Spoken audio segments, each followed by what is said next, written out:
Welcome, everyone, to another episode of the PLA podcast. I have an incredible guest here, an absolute sweetheart and a gem, someone so committed to his growth and career and his family. Raj, it's wonderful to have you on here today. Yeah, I'm exciting to be part of this podcast, Dunya. Thank you so much for inviting to this podcast. So yeah, It's I'm a tr- excited. it's a true treat and privilege to have you on here. And before we jump into my questions that I have for you and diving into your story, your career, your expertise, your perspective, I'd love to formally introduce you to our audience and just run them through a little bit about your background. So Yeah, today's guest is Rajasekhar Konreddy. He is a seasoned technology leader with over 17 years of experience in the IT industry. Throughout his career, he's continuously evolved alongside the ever-changing technology landscape, building expertise across Unix, Linux, big data, Kubernetes, cloud computing, DevOps, platform engineering, and artificial intelligence. His journey is a testament to the power of continuous learning, progressing from a systems associate to roles including senior platform engineer, platform architect, manager of analytics performs platforms, and today, cloud and AI platform engineer. After moving to the US, he has helped organizations design, modernize, and automate enterprise scale cloud and AI platforms. Raj has led cloud transformation initiatives, built scalable and resilient infrastructure, implemented automation strategies, and enabled organizations to adopt modern engineering practices. What makes his story especially compelling is his commitment to staying curious, adapting to change, and continually expanding his skills in one of the fastest evolving industries in the world. Today, we'll explore his career journey, his insights on leadership and innovation, and what it takes to thrive in an era shaped by cloud computing and artificial intelligence. Raj, wonderful to have you on the PLA podcast today. yeah. Thank you. It's a well-crafted intro, Dunya. So you covered everything, all my experience and skills. This is a great intro. So thank you for your warm introduction. Yeah, Anytime. And it's a true privilege to be able to read through your story and everything that you were able to create over the many years of experience and everything that you've been through. yeah, I'd, yeah, I'd love to know, Raj, if we were to go back in time, this young man that's making his way to the US at the beginning of his career, and just the change, that's happened ever since your move. What is something you wish someone had told you right before this big season of your life? yeah. It's a great question. As you know, I came from southern part of India, which is Hyderabad, right? And I completed my master's and graduation from the Kakti University. Then I started my career at IBM and then as a Unix Linux platform engineer. So later I got an opportunity in the Upton Global Solutions. It's a kind of healthcare company, and where I got the chance to work on multiple platforms like Unix, Linux, VMware, Big Data, Kubernetes, Cloud, you name it, all the DevOps tools, right? So 5 years ago, I relocated to USA and working as a specialized cloud engineer. But if you ask the specific question about, if I go back and ask myself one piece of advice at the beginning of my career, so I could say that don't just focus on mastering technology, focus on learning how to learn. All these years I worked across these multiple platforms, like from Unix to containerized applications to Kubernetes, and currently complete AI platform tools and all. So if I look back, almost every technology that seems to be critical at one point either evolved dramatically or was completely replaced by something new.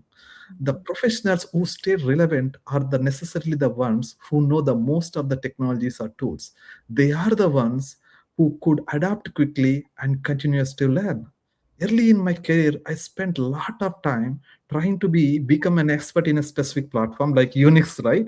That is my initial technology. I like to be expert in that platform.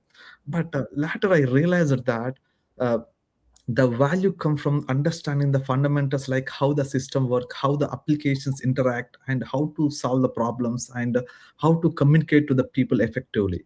The technology changes fast, but these skills stays relevant throughout the career, right? So I would also tell that relationships matter as much as the technical skills. Some of the biggest opportunities in my career came not from what I knew, but from the people I worked with, learned from, and helped along the way. Building a reputation as someone who is reliable, collaborative, and willing to learn will take you much further than any certification alone.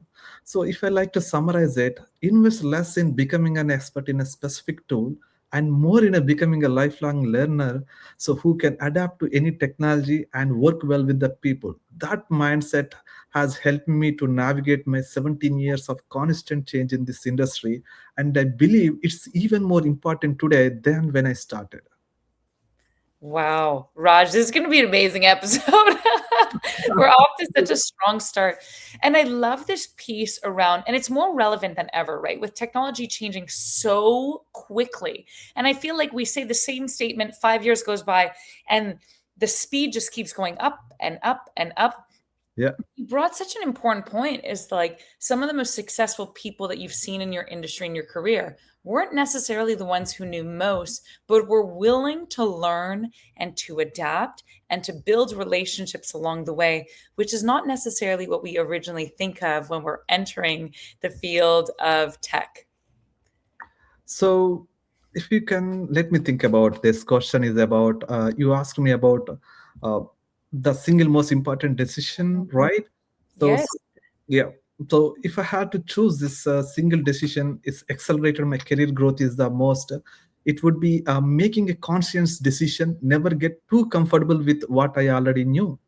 Early in my career, I working primarily on the physical Unix Linux servers, so I could have stayed in that space, become very specialized, and built entire my career around it. But I made a deliberate choice, stepping out from outside, out of my comfort zone, whenever a new opportunities came along. That decision led me from traditional infrastructure engineer to the now I'm an AA platform engineer. I'm working on cloud, DevOps tools, and all. So that decision helped me. Each time I was jumping into something unfamiliar, honestly, I felt risky. More than once, it's going to be being to be expert from one area to be being a new guy and learning everything from the scratch in another. But looking back, I realized that career growth doesn't come from staying where you are already comfortable, right?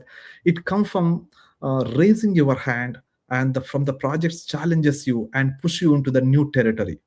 So what really accelerated my career growth, wasn't mastering any one technology, and it was becoming an adaptable to the technologies, right? Technology shifts every few years. The ability to learn, unlearn, and relearn what keeps you the relevant. So no matter what's trending, right? So were plenty of moments where I could say that that's not really my area, right? So instead, I could say, can I be part of it? So those kind of mindset helped me to expand my opportunities and my knowledge and get me noticed, and which increased my visibility and connected with me the talented people across the different teams and disciplines. So if anyone in the early in the career, I recommend don't optimize only for comfort or expertise. Optimize for learning. That project scares you a little are the often the ones which teaches you the most. So that could I should say. So good. And this invitation to keep getting out of your comfort zone, which is huge, right? So many times we think I want to look like the smartest person in the room. I want to look like I understand the project. I want to keep, the visibility and show that I'm bringing a lot of value. But in the long run, it's really the invitation saying, wait a minute, I have an opportunity to learn something completely new, to get out of my comfort zone and Yeah. start at the very bottom all over again for skills and experience that I will acquire that will serve me 10, 15, 20 years down the road. Yep. So if you ask me, so if I can think about it, don't focus on the technology, focus on the broadening your perspective, I could say. The best technology leaders I have worked with were already acting like leaders long before they received the leadership titles. So everybody has to, strengthen their core technical expertise. There is no discount in that, right? So along with that, learn adjacent technologies and system design and lead the small projects and architects and part of the architecture discussions. Develop the business, financial, and stakeholder communication skills. think strategically and focus on outcomes instead of just thinking about the technology. Technology expertise might get you noticed, but the influence, communication, business understanding are what make you an architect and a technology leader. I have learned that most of the successful technology leaders aren't necessarily the people who know the most of the technology. They are the people who can bring together technology, people, and the business goals to create a solution that makes the difference. That's the mindset I would encourage every aspiring technology leader to develop. That can help to take them to the next level. That's what I think. Wow. I love this, and just basically broadening their thinking and their experience and Yep. expertise. Yeah. That's huge. And I hope everyone listening is taking notes and asking themselves, like, where am I overly narrowing my focus? And what is an invitation or another tool or piece of technology that I should be exploring to be able to widen my experience and perspective so I can have a competitive advantage in what I'm creating? Yeah. I'd love to know, Raj, what was, if you were to look back at your own career, you've had quite a bit of success and worked from some great companies and had so much privilege getting to touch these amazing technologies. I'd love to know, what were some of the biggest challenges of your career that forced you to grow, where you're thinking, you know what, this was difficult for me to learn. This was something that I hadn't yet mastered. And it was the tougher parts of my career that ended up serving me the most. What would have those be for you? If I would say the biggest challenges wasn't the learning any new technology, I could say it was constant reinvention of myself. When I started out, as I told, I was deep into the platform engineering, right? So whatever from the physical infrastructure, Unix, Linux too, I got comfortable there. Mhm. So then VMware came along. Suddenly, I everything new about my physical infrastructure need to be rethought. I remember feel like I just got good at this. The ground is completely shifting again. The pattern never stopped. Big data came along, and the next, the learning curve for the big data is very steep because it was not just a tool; it was a completely new way of thinking about data. So then containers came along, and Kubernetes changed the complete game again. Now the infrastructure as a code, like Terraform coding, cloud, DevOps tools, now AI, ML ops. So every few years, essentially, you are starting over and over. Another challenge is managing the complexity. Early in my career, the troubleshooting often meant that looking into the single server, log into the server and just troubleshoot it. Today, the issue could involve multi layers. It's in the cloud level, Kubernetes level, network level, CI/CD pipeline level. Some Terraform code level, maybe security policies in the organizations or monitoring tools. All these are integrated tightly and coupled, and we need to figure out where we have the failure. But I'm being completely honest with you, the biggest challenge was not the technology. It's a kind of mindset. Every time we have to adapt to it, right? That we have to keep shifting. Okay, this is my new area, so we have to learn it. And from the Unix admin, okay, now I'm a big data guy, okay, so I have to do that. So now I'm a cloud guy, so I have to troubleshoot that issue. Every layer we have to go, and we have to every time we have to do some kind of mindset shifting. Is the That is the kind of big challenge I feel. Every time I became comfortable and confident, and in one area I had to be willing to begin again and again. There were some moments, some of the younger engineers more about the emerging technologies than I did.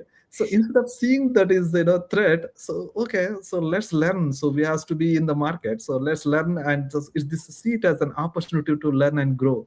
So here is the lesson I have taken from all of it. A successful IT career isn't about mastering one technology forever. So it's about developing the ability to adapt, keep learning, and stay curious no matter how much experience you have. If I had to sum it up, the biggest challenge was learning to be comfortable with being uncomfortable to deliver the value. So that is the challenge, which I can say. Wow, Raj. What I love about it is the invitation of reinvention.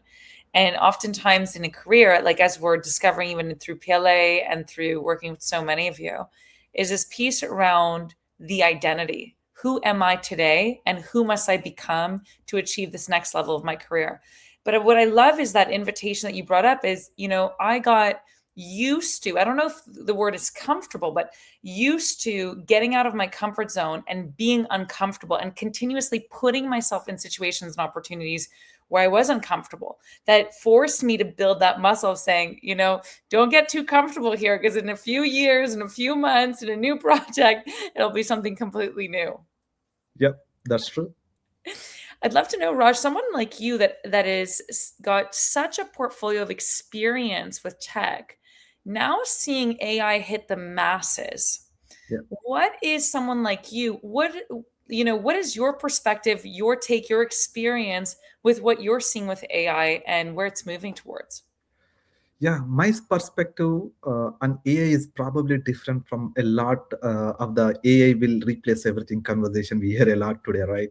So I've seen multiple waves of technology that were supposed to be completely change the industry. So some did, but not all the way, always, right? In the way people expected. So to me, AI isn't just another tool. It's becoming a new interface to the technology. Just like command line changed how we interacted with the computers, and later graphical user interfaces and cloud platform changed the how we consume the technology today. So AI also changing how we access the knowledge and the how to solve the problems. That makes AI unique. AI makes unique. So is that doesn't replace expertise. I could say it amplifies the expertise. So a skilled engineer with AI can move faster, automate more, and spend less time on repetitive work. But AI doesn't replace the critical thinking, judgment, and experience or accountability, right? So when production system fail at 2 a.m., somebody still need to understand the architecture, evaluate the risks, and make right decisions. So one thing I have learned throughout my career is that every major technology shifts eliminates certain tasks but creates the new opportunities. So when the virtualization changes the complete infrastructure teams, right? Cloud transform the complete operations. Kubernetes reshaped the application deployments. So AI will also do the similar kind, but it is in a massive way. So some activities will become easier or even disappear, but new roles and skills that challenge will new challenges will emerge. That's what I think. And I also think that the biggest mistake people can make in viewing AI is either threat or a miracle. It's neither. It's a powerful capability like any other technology, and value come from how we use it, right? Personally, I use AI as my thought partner. It helps me to accelerate my learning, explore the ideas, automate my routine tasks, and sometimes I challenge my own assumptions. But I never stop validating, questioning, and applying my own experience. That's where human expertise still matters, I could say. So if I had to summarize, AI won't replace the people who understand the technology or business and problem solving, but it will empower those people to achieve far more than ever before. And that's what excites me most about it. So that could I could say about AI. I love it. And seeing it as an amplification, I think that was huge, right? And Yeah. you continuously being the person that prompted to lead it. What it's interesting too that you brought up that is important. I feel like so many of us have our AI tools that are very agreeable. Everything we say, absolutely great job. And we hear this joke very often.